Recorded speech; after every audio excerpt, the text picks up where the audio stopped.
성경적 상담 사례 연구를 공부하러 오신 여러분 환영합니다. 오늘은 5주라는 시간 동안 말을 하지 않은 16세 소녀 상담 사례 이야기를 좀 깊이 있게 나누어 보려고 합니다. 네, 오늘 우리가 살펴볼 자료가 정말 흥미로운 지점에 있는 사례죠. 네, 상황이 정말 간단치 않아요. 16살 소녀가 5주 동안 입을 굳게 닫고 있고요. 절박해진 부모님이 목사님을 찾아온 거죠. 맞습니다. 이 소녀, 이제 자료에서 수잔이라고 하는데요. 이미 병원 검사를 다 마쳤고 의사들은 아무런 신체적 이상이 없다고 진단했어요. 그러니까 의학적으로는 원인을 찾을 수 없는 침묵이라는 거네요. 바로 그 지점입니다. 여기서부터 이 문제는 심리적, 행동적, 그리고 이 자료의 관점에서는 영적인 차원으로 넘어가게 되는 거죠. 그렇죠. 의학이 여기까지가 우리 영역입니다 라고 딱 선을 그은 지점에서 시작하는 이야기군요. 네, 부모님은 2주 뒤면 개학인데 어쩔 줄을 몰라 하고 있고요. 그래서 오늘 저희의 임무는 이 자료가 제시하는 상담 접근법이 정확히 무엇인지, 또 그 논리가 어떻게 전개되는지 아주 차근차근 따라가 보는 겁니다. 맞아요. 모든 상담의 첫 단추는 이 현상을 어떻게 규정할 것인가에서 시작하거든요. 우리가 마주한 핵심 질문은 이거예요. 이 소녀의 침묵은 스스로 통제할 수 없는 질병의 증상일까? 아니면? 아니면 의식적인 선택일까? 네, 맞습니다. 주변 세계와 소통하기 위해 선택한 극단적인 방법일까? 이 질문에 어떻게 답하느냐에 따라 상담의 방향이 완전히 달라지게 됩니다. 알겠습니다. 그럼 먼저 이 가족이 상담실에 처음 들어왔을 때 풍경부터 자세히 들여다보죠. 자료를 읽는데 정말 그 숨막히는 긴장감이 느껴지더라고요. 네, 어머니가 먼저 입을 열죠. 드릴 말씀이 별로 없네요. 어쩌면 저 아이는 답을 알겠지만 저희는 그 답을 들을 수가 없으니까요. 거의 체념에 가까운 말이에요. 아버지는 또 아이가 5주 동안 한마디도 하지 않았습니다 라면서 그냥 사실만 건조하게 전달하고요. 그리고 주인공인 16살 수자는 그냥 허공만, 아무 움직임 없이 응시하고 있고요. 부모님은 정신과에 데려가는 건 왠지 좀 꺼려지고 당장 2주 뒤면 학교는 가야 하니 정말 막막한 심정으로 목사님에게 묻는 거죠. 저희가 다음에 뭘 해야 할까요? 심지어 목사님이 감당하기 힘든 문제일 것 같다는 말까지 덧붙이면서요. 부모님의 그 무력감이 그대로 전해지는 대목이에요. 자, 바로 이 지점에서 첫 번째 갈림길이 나옵니다. 부모조차도 감당하기 힘들 것 같다고 말하는데 이런 상담을 섣불리 맡아도 되는 걸까요? 아주 현실적인 질문이죠. 하지만 이 자료의 답변은 아주 단호합니다. 어떤가요? 네, 물론입니다. 라고요. 주저함이 없어요. 아, 그래요? 그 근거가 뭘까요? 이유를 3가지로 설명하는데 첫 번째는 아까 저희가 이야기했던 겁니다. 의사가 이미 신체적인, 즉 의학적인 문제를 배제했다는 점이죠. 의학적 문제가 아니니 다른 차원에서 접근해야 한다 이 말씀이시군요. 그렇죠. 두 번째 이유는 바로 이런 상황이야말로 성경적 상담이 필요한 아주 중요한 기회라고 보는 거예요. 기회라고요? 네, 자료에서는 이것을 특정 삶의 사건에 대한 죄된 반응일 수 있다고 표현하는데요. 죄된 반응이요? 그 용어가 조금 낯설게 들릴 수도 있을 것 같아요. 네, 여기서 죄라는 건 단순히 도덕적인 잘못이라기보다 뭐랄까 어떤 어려운 상황에 대해서 하나님이 원하시는 방식이 아닌 좀 파괴적이거나 비생산적인 방식으로 대응하는 선택을 의미한다고 볼 수 있어요. 예를 들면 어떤 게 있을까요? 두려움이나 분노 때문에 스스로를 고립시키고 관계를 끊어버리는 선택 같은 거죠. 이 자료는 수잔의 침묵을 바로 그런 선택의 문제일 가능성이 높다고 보고 그래서 상담을 통해 개입할 수 있다고 주장하는 겁니다. 아하, 그러니까 통제불능의 증상이 아니라 왜곡된 대응 방식으로 보는 거군요. 이해가 되네요. 네. 그리고 세 번째 이유는 바로 정신과 의사에게 보낼 경우에 발생할 수 있는 불필요한 약물 치료의 위험을 경계하는 거예요. 그 부분은 좀 민감할 수도 있겠는데요. 그렇죠. 이 자료의 관점은 모든 정신과적 접근을 부정하는 게 아닙니다. 다만 의학적 원인이 배제된 이 경우에 한해서요. 행동의 원인을 깊이 탐색하기 전에 약물로 증상만 덮어버리는 손쉬운 길로 가지 말자는 일종의 경고에 가깝습니다. 순서의 문제로 보는 거죠. 알겠습니다. 그럼 상담을 맡기로 결정했다고 해보죠. 그런데 막상 시작하려고 하면 정말 막막할 것 같아요. 눈앞의 소녀는 허공만 보고 있는데 어떤 전제를 가지고 시작해야 할까요? 바로 그 지점이 이 상담 접근법의 핵심으로 들어가는 입구입니다. 자료가 제시하는 대전제는 이것입니다. 수잔이 현실을 완전히 인지하고 있으며 지금의 행동은 그녀의 의식적인 선택이라는 가정에서 시작해야 합니다. 현실을 인지하고 있다고요? 겉으로 보기에는 전혀 그렇지 않은데요. 마치 자기만의 세계에 갇혀 있는 것처럼 보이잖아요. 그렇죠. 그래서 이 전제가 아주 중요해요. 자료는 이 파격적인 가정에 대한 몇 가지 근거를 제시합니다. 첫째는 아주 논리적인 증거예요. 화장실에 가고 샤워하고 밥을 먹고 잠을 자는 등 기본적인 신체 기능이 완벽하게 작동하고 있어요. 아, 듣고 보니 그러네요. 정말 현실 감각이 없다면 그런 일상적인 활동도 불가능하겠죠. 맞아요. 따라서 이 침묵은 할 수 없는 것이 아니라 하지 않기로 한 것이라는 분석이 가능해지는 거죠. 와, 그렇군요. 두 번째 근거는 극단적 행동의 힘입니다. 한번 생각해 보세요. 5주 동안 한마디도 하지 않는다는 건 사실 엄청난 의지와 에너지가 필요한 일이거든요. 아, 그렇게 볼 수도 있겠네요. 침묵이 수동적인 무기력이 아니라 아주 적극적이고 강력한 자기 표현이라는 해석이군요. 정확합니다. 이 정도의 극단적인 행동에는 반드시 그만한 동기가 있다고 보는 거예요. 부모님을 벌주려는 목적일 수도 있고 계약과 같이 피하고 싶은 현실을 회피하려는 수단일 수도 있고요. 아니면 주변 환경을 조종하려는 걸 수도 있겠네요. 바로 그거죠.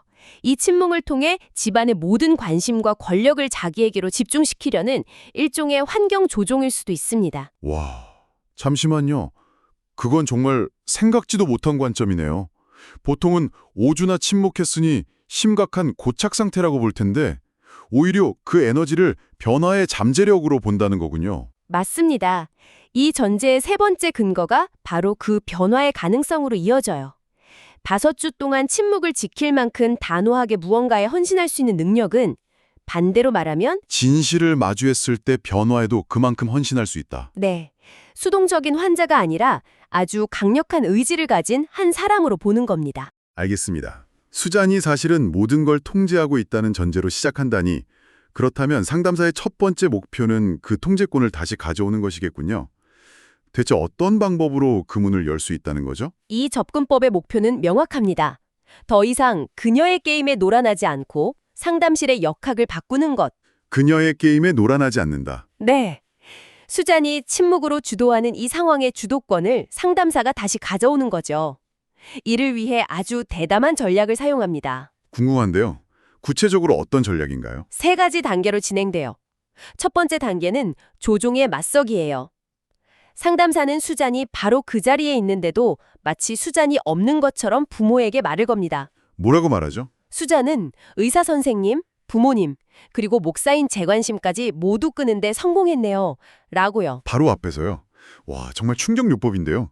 그 목표는 뭔가요? 수잔의 행동을 성공적인 관심 끌기라고 딱 재정의해 버리는 거죠.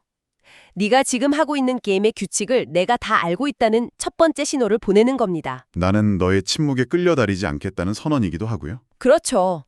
두 번째 단계는 현실 감각 상실이라는 통념에 도전하기예요. 이건 어떻게 하죠? 역시 수잔 앞에서 부모에게 아주 구체적이고 현실적인 질문들을 던져요. 수잔이 화장실은 가나요? 샤워는 하나요? 밥은 먹나요? 부모님은 당연히 그렇다고 답하겠죠. 바로 그 순간 상담사는 수잔에게 강력한 메시지를 보내는 거예요. 나는 네가 아픈 게 아니라 의식적이고 이성적인 선택을 하고 있다는 걸 알고 있다고요. 이건 마치 나는 장막 뒤에 있는 사람을 보고 있다. 네 연기는 나에게 통하지 않아. 라고 말하는 것과 같네요. 정확한 비유입니다. 그리고 마지막 3번째 단계에서 드디어 수잔에게 직접 말해요. 단호하지만 친절한 건의를 가지고 이렇게 말하죠. 수잔, 네가 의사 선생님이나 부모님은 아프자고 속였을지 몰라도 나는 네가 내 말을 모두 듣고 있으며 네 행동에 책임이 있다는 것을 안다. 이 말을 통해 이 상담사는 내 게임을 완전히 꿰뚫어 보고 있구나. 라는 인식을 확실히 심어주는 게 목표겠군요. 맞습니다. 그런데 만약 이 모든 시도에도 불구하고 수잔이 계속 침묵을 지킨다면요. 대화가 없는데 어떻게 상담을 이어가죠? 그렇죠. 그럴 때를 대비한 다음 전략이 있습니다. 자료는 2가지 방법을 제시하는데요. 바로 대리 상담과 경고입니다. 대리 상담이요? 그건 뭔가요? 말 그대로 수잔을 대신해서 상담을 진행하는 거예요. 물론 수잔은 상담실에 그대로 앉혀두고요. 핵심은 수잔이 모든 것을 듣고 있다는 전제하에 상담사가 부모와 함께 수잔의 상황에 대한 진실을 이야기하는 거죠. 수잔의 침묵이 어떤 결과를 낳고 있는지, 이 선택이 얼마나 파괴적인지 등을요. 아, 그러니까 수잔을 강제로 자기 자신에 대한 대화의 청중으로 만드는 거군요. 네, 침묵할 수는 있지만 듣는 것까지 거부할 수는 없으니까요. 그렇군요. 그리고 경고는 여기서 한 걸음 더 나아갑니다. 이 부분이 상당히 직설적이고 강력해요. 어떤 내용인데요? 자료에서는 정신병동에 대해 아주 형식적으로 묘사하라고 조언해요. 상담사는 부모에게 말하는 형식을 취하지만 실제로는 수잔이 듣도록 이렇게 이야기하는 거죠. 뭐라고요? 이 상태가 계속되면 결국 시설에 입원하게 될 겁니다. 그곳에서는 스스로 몸을 제대로 가누지 못하게 만드는 강한 약을 먹게 될 거고 결국 고등학교 졸업, 결혼, 아이를 낳아 기르는 것 같은 인생의 소중한 순간들을 모두 놓치게 될 겁니다. 와, 그건 정말 강한데요. 거의 협박처럼 들릴 수도 있겠어요. 그렇게 느끼실 수 있어요. 하지만 이 전략의 목표는 공포를 주는 게 아니라 선택에는 결과가 따른다는 현실을 아주 명확하게 직면시키는 겁니다. 현재의 선택이 어떤 미래로 이어질지를 보여주는 거군요. 네. 하지만 여기서 절대 그치면 안 돼요. 가장 중요한 부분이 남아 있습니다. 어떤 거죠? 이런 단호함 속에서도 반드시 복음을 통해 희망의 메시지를 함께 제시해야 한다고 강조해요. 수잔, 네가 무엇을 두려워하던 어떤 죄를 지었든 예수 그리스도에게는 해답이 있단다. 이 침묵의 감옥에 계속 머물지 않아도 돼. 라고 말해주면서 빠져나올 문을 열어주는 거죠. 아, 절망적인 결과와 희망의 길을 동시에 제시하는 거군요. 균형이 중요하네요. 맞습니다. 그리고 이 모든 과정을 진행하면서 상담사는 수잔의 아주 미세한 반응들을 놓치지 않고 관찰해야 합니다. 눈동자의 움직임, 자세의 변화, 눈물 한 방울 같은 것들이요. 그런 작은 신호들을 통해 어떤 주제가 그녀의 마음을 건드리는지 파악하는 거군요. 네, 맞습니다. 알겠습니다. 이렇게 고도의 심리전 같은 상담이 끝나고 나면 그냥 집으로 돌려보내지는 않을 것 같은데요? 과제 같은 게 있나요? 당연하죠. 상담이 여기서 그치지 않습니다.